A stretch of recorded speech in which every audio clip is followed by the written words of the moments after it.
ಆಡಳಿತಾರೂಢ ಪಕ್ಷಕ್ಕೆ ಹೆಲ್ಪ್ ಆಗುವಂಗೆ ಅಥವಾ ರಾಜಕೀಯವಾಗಿ ಆರ್ಥಿಕ ಬಲಾಢ್ಯ ಯಾರಾದಾರ ರಾಜಕೀಯ ಆರ್ಥಿಕ ಬಲಾಢ್ಯ ಯಾರಾದಾರ ಅವ್ರ ಜೊತೆ ಕಾಣಿಸ್ಕೊಳ್ಳೋದು ನಾವು ಸಹಜವಾಗಿ ನೋಡ್ತಾ ಇದ್ದೀವಿ. ಹೀಗಾಗಿ ಡಿ ಕೆ ಶಿವಕುಮಾರ್ ಅವರು 2022ರಲ್ಲಿ ನಮ್ಮನ್ನ ತೊಗೊಂಡು ಬರ್ರಿ ಅಂತ ಅನ್ನೋಂಥ ಮಾತು ಮಾತಾಡ್ತಾ ಇದ್ದಾರೆ.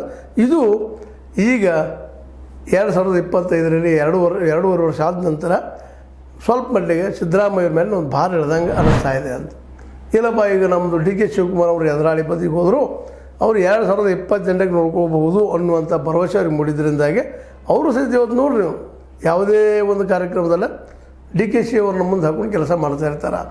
ಹಾಗಂತೇಳಿ ಅವರ ವಿರೋಧಿಗಳಾದಂಥ ಸತೀಶ್ ಅವರಾಗಿರ್ಬೋದು, ಅದೇ ಕಾಲಕ್ಕೆ ನಮ್ಮ ಕೆ ಎನ್ ರಾಜನ್ ಅವರಾಗಿರ್ಬೋದು, ಇನ್ನುಳಿದವರಾಗಿರ್ಬೋದು, ಇವರು ಇದ್ದಂಥವ್ರ ನಿಧಾನಕ್ಕೆ ಏನಪ್ಪ ಅಂತಂದ್ರೆ ಈ ಎಲ್ಲ ವಿಷಯದಲ್ಲೇ ತಾವು ಒಂದು ನೋಡೋಣ ಅನ್ನುವಂಥ ಮಾತು ಕೇಳಿ ಬರ್ತದೆ. ಒಟ್ಟಾರೆಯಾಗಿ ಈ ಡೆವಲಪ್ಮೆಂಟ್ಗಳನ್ನೆಲ್ಲ ನೋಡಿದಾಗ ಈ ಮುಖ್ಯಮಂತ್ರಿ ಆಗುವಂತಹ ಒಂದು ಸ್ಪರ್ಧೆ ತೆರೆ ಮರೆಯಲ್ಲನ್ರಿ ಅಥವಾ ಒಂದು ವಾತಾವರಣದಲ್ಲಿ ಬೆಳೀತಾನೆ ಇದೆ ಅಂತ. ಮುಖ್ಯಮಂತ್ರಿ ಆಗೋ ಒಂದು ಹವ್ಯಾಸವನ್ನು, ಒಂದು ಆಶೆಯನ್ನು ಯಾರು ಬಿಟ್ಟುಕೊಟ್ಟಿಲ್ಲ ಅನ್ನುವಂಥದ್ದು.